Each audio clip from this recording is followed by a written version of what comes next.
are, about 9 months from our previous video on making raised beds. Now let's go check out, let's see what they look like right now, 9 months later, okay? Let's go, boys. Ready?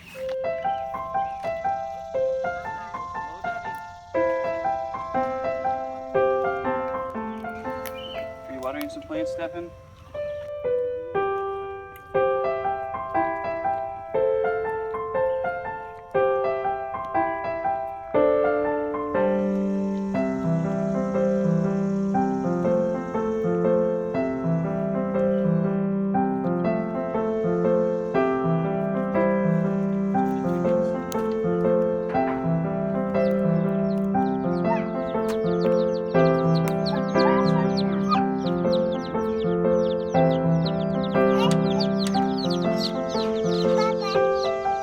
Okay, let's go over and see the raised beds.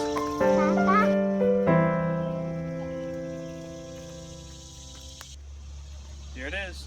As you can see, all of our beds are full now. And this garden here is more of a trial garden for trying new vegetables, new varieties. Or if we have seed that we want to save certain vegetables, we'll put them in here to separate them.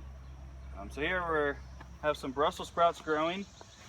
You see they're putting on nice little Brussels sprouts now. We have some celery in the empty spaces there.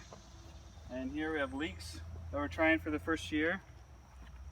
And we'll actually thin these soon. We'll take out the small ones and let the bigger ones size up.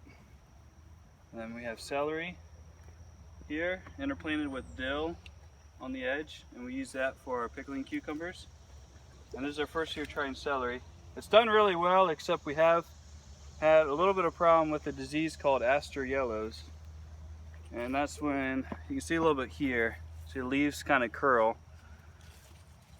And here we have some salad greens. I just harvested these up here a couple days ago, so they're gonna put out some more growth before we harvest them again.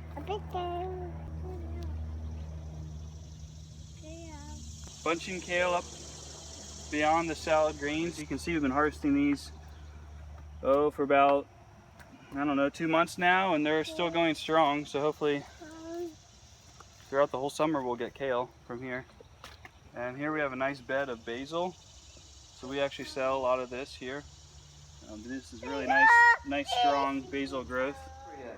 Say leopard. Say deer. Say deer. Mountain goat. Baby mountain goat. Tiger. Baby tiger. Black bear. Say polar bear. And we've only had to weed these beds maybe once or twice, just quick going through. So it's been very little work. And here we have a paste tomato for us for canning, interplanted with parsley on the edge. And I have these beds get more sun. There's actually a little bit of a microclimate here in between the trees. It's kind of stagnant and can get really hot and humid. And so we put the tomatoes and peppers and basil out where it gets more sun and it gets hotter. And then on that end, it actually will get shade about midway through the day. So that's where we have like Brussels sprouts and celery, stuff that doesn't like it overly too hot. And then up here we have some pepperoncinis. So we like to can these. So that's our raised bed garden. I'd say it's been quite the success so far. So you see these are pretty loaded. Oh, fox. Look at that little fox.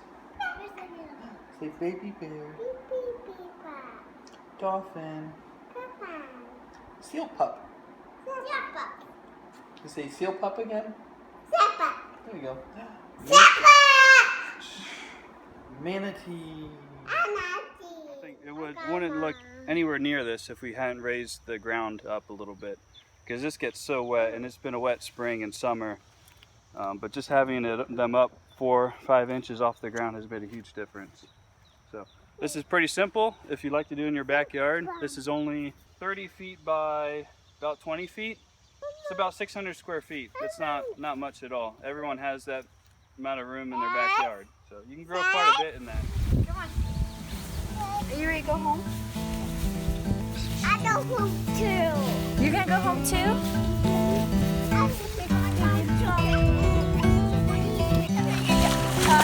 Are you gonna jump in? So it looks like I'm ready to jump in. No.